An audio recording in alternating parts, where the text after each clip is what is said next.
Hey, what's up? Spread the DJ here. Good morning! To hear more options, press 0. What are you talking about? mukomere cyane ni umusore wanyu Scratch the DJ nkuko mubibona ahangaha murakaza neza kuri no YouTube channel. Dore ibintu bibiri by'ingenzi byo kugira ngo subscribing kuri no YouTube nuko duteza imbere umwete no guhinduka kugira ngo ugere ku byifuzo ufite mu mutwe wawe, ku nzozi ufite mu mutwe wawe. Icya kabiri nuko ari igitabo gito nanditse kitwa ngo tugomba gukira tukarwanya ubukene nk'icyorezo. Icyo gitabo nimba ukifuza ku buntu nyandikira email nyikohereze n'ubuntu. Ibyo uzasangamo nimba hari ibyo ushaka tuzaganiraho uzanyandikire, bizanshimisha cyane kugusubiza. Video y'uyu munsi ndagira ngo mbaganirize ku bintu bitanu ukeneye gushyira mu bikorwa kugira ngo ugere ku ntego wihaye uyu mwaka. Murabizi twese abantu benshi umwaka ugiye kurangira hari ibintu byinshi dushaka guhindura mu buzima kugira ngo umwaka dutangiye tuzagere ku byifuzo dufite. Ese niki kituma tutabigeraho? Ese niki twashyira mu bikorwa kugira ngo tubigereho? Iyi video y'uyu munsi iragusubiza ku bintu bitanu by'ingenzi ugomba gushyira mu bikorwa kugira ngo no mwaka uzarangire wabigezeho. Ikintu cya gatanu ni ikintu cy'ingenzi cyane, ugenda ubyumva hirya no hino, utega amatwi ugikurikire, uzasanga ukizi, ariko se uragikurikiza koko? Ikintu cya mbere cyo gushyira mu bikorwa kugira ngo uyu mwaka uzagere ku ntego zawe wifuza n'igihe, nta kindi uretse kwandika mu gitabo cyawe cya buri munsi ibyifuzo ufite ushaka kugeraho uyu mwaka. Urugero naguha rworoshye, kalendari ntabwo ibereyeho ubusa, nuko haba hariho ibintu byanditseho, iminsi ya konji bayanditseho, habanditseho amatariki. Nawe fata itariki ushaka uyizengurutseho uvuga kuri ino tariki ndashaka kuba naguze imodoka, iyi tariki ndashaka kuba nzi icyongereza, iyi tariki ndashaka kugira ibi n'ibi, ni wowe ubizi. Byandike muri cya gitabo cyawe. Niyo mpamvu agenda zibaho, niyo mpamvu journal zibaho, kugira ngo ubashe gukurikira umunsi ku wundi intego zawe wihaye z'umwaka. Nagiye kure nakuha izindi ngero ebyiri cyangwa eshatu zikwereka yuko kwandika ari ikintu cy'ingenzi. Iyo ugiye kwa muganga, muganga afite aho yandika ibyo umubwiye byose, imiti yakwandikiye akabyandika kugira ngo nugaruka ubutaha azamenye icyo wari urwaye bushize, kugira ngo amenye uko gukurikirana. Urumva ko kwandika ari ikintu cy'ingenzi. Ugiye ku mutayeri arandika akagupima kugira ngo abashe kumenya ibyo ari bukudodere, uko abishyira mu bikorwa bikaza nk'uko ubyifuza. Ese wowe ibyo wifuza urabyandika? Ubyandika he? Ubikurikirana he? Niyo mpamvu ikintu cya mbere cy'ingenzi ari kwandika ibyo wifuza mu gitabo cyawe uhorana kenshi. Ikintu cya kabiri cy'ingenzi ni ukwihugura. Nimba uvuze ngo urashaka kuba wabonye perimi y'imodoka ku itariki ya 6 z'ukwa 7 uyu mwaka, ni ukuvuga yuko hari ibintu ukeneye kwihuguramo kugira ngo uzabigereho.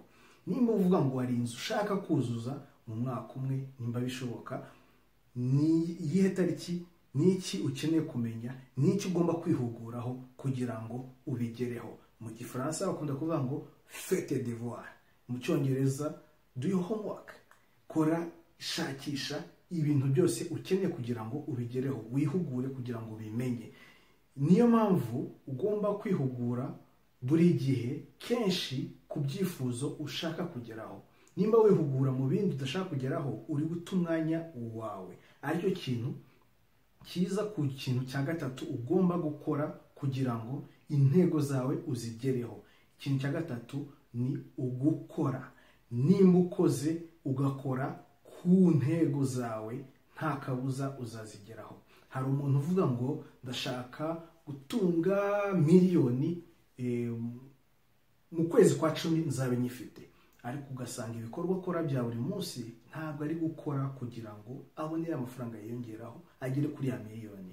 Ntabwo ari gushyira amafaranga ku ruhande kugira ngo kwa 10 ni kujya kugera azaba yafite ya miliyoni. ugasanga ari gutakaza ayo mafaranga, ari gutakaza ibyo yihaye, ntabwo ari kubikora. Kora ushyire mu bikorwa ibyo ushaka kugeraho. Nimba ufite akandi kazi gakore, n'akawe intego zawe nazo uzikoreho. Nimba ufite umukunzi ushaka ko muzashyingiranwa, uyu mwaka ni akahe kazi wakora kugira ngo icyo gikorwa kizagereho? Nimba ari kumuha keya, nimba ari gutegura ubukwe, ni ugukora byose, ni ugukora, nta mwanya wo kwicara ubusa. Ikintu cya kane ugomba gushyira mu bikorwa ni ikintu focus, mu gifaransa focus. Ni ukuvuga yuko intego zawe uzifite ahantu ubasha kuzibona. Icyo kintu kenshi ucyongerezaho n'ikindi bita visualization.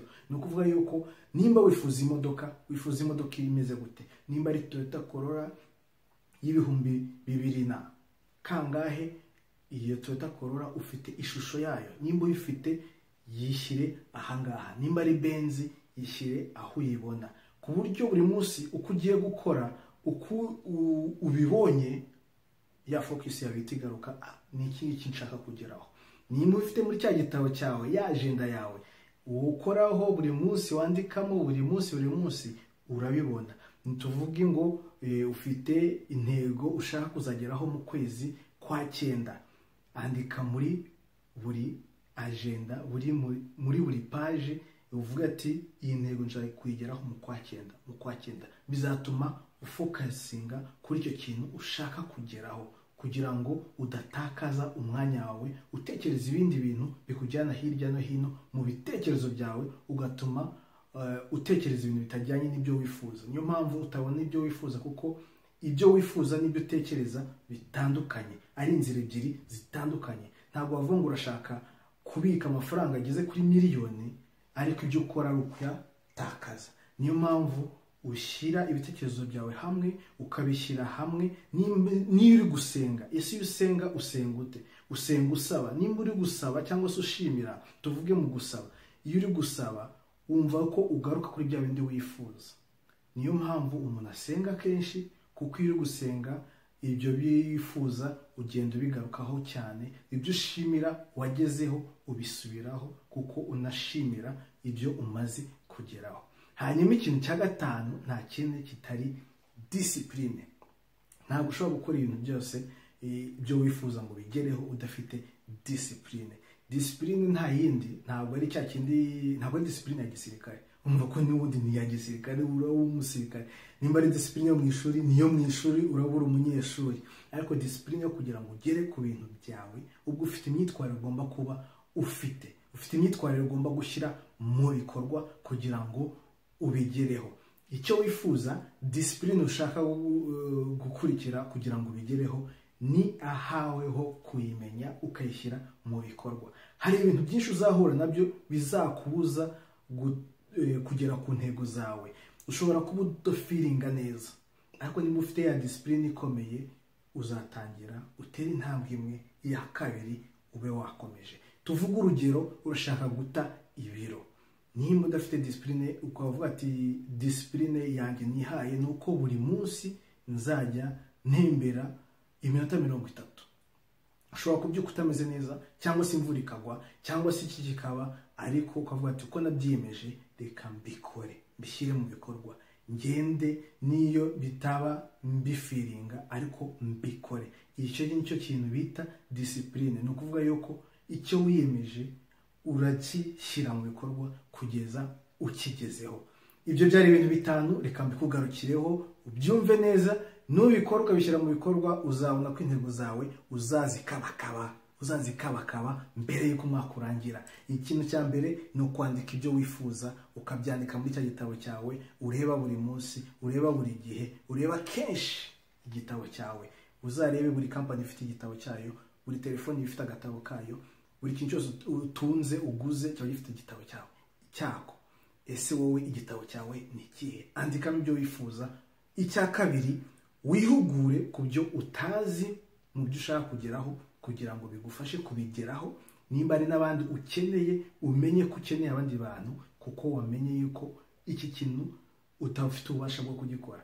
niwihugura uzamenya uzabigufashamo. Icya gatatu ni ugukora. Shyira mu bikorwa ibyo uzi, shyira mu bikorwa ibyo wihuguyeho, shyira mu bikorwa, ukore uvana amaboko mu mifuka, uzagera ku byo wifuza. Icya kane, focus. Shaka nimba ufite ifoto y'ikintu ushaka kugeraho neza, detail yacyo neza, uyishyira ahantu uhora ubona buri munsi.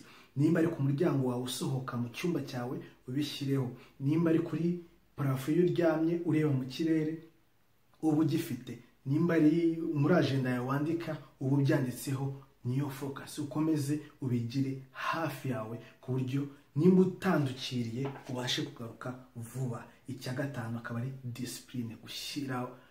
Kugira imyitwarire ikugeza ku kintu wifuza kugeraho. Nimba ushaka kurongora, ntabwo uzitwara nk'umuntu w'umuseribateri utaratekereza ibyo kurongora. Ni urugero naguhaga. Ni aho kumenya ibyo ushaka, ni aho gushyira muri ibi bikorwa ibi bintu bitanu. Uzambwira nimba utazabigeraho. Nimba wumva hari ikintu nibagiwe, wabinyandikira muri commentaire. Nimba hari ibindi wakongeramo, nabyo wabinyandikiraho, tukazabigarukaho, nkazabibabwizaho ikindi gihe. Ndabashimiye. Wibuke gusubscribinga nimba utarabikora. Hari amavideo menshi nk'aya ngaya azajyaza akakwigisha, akakwereka utuntu n'utundi ushobora gushyira mu bikorwa. Kwiga ni buri munsi. Cya kintu cya gatatu, kwihugura. Cya kabiri nako. Sawa, murakoze. Let's rock the DJ.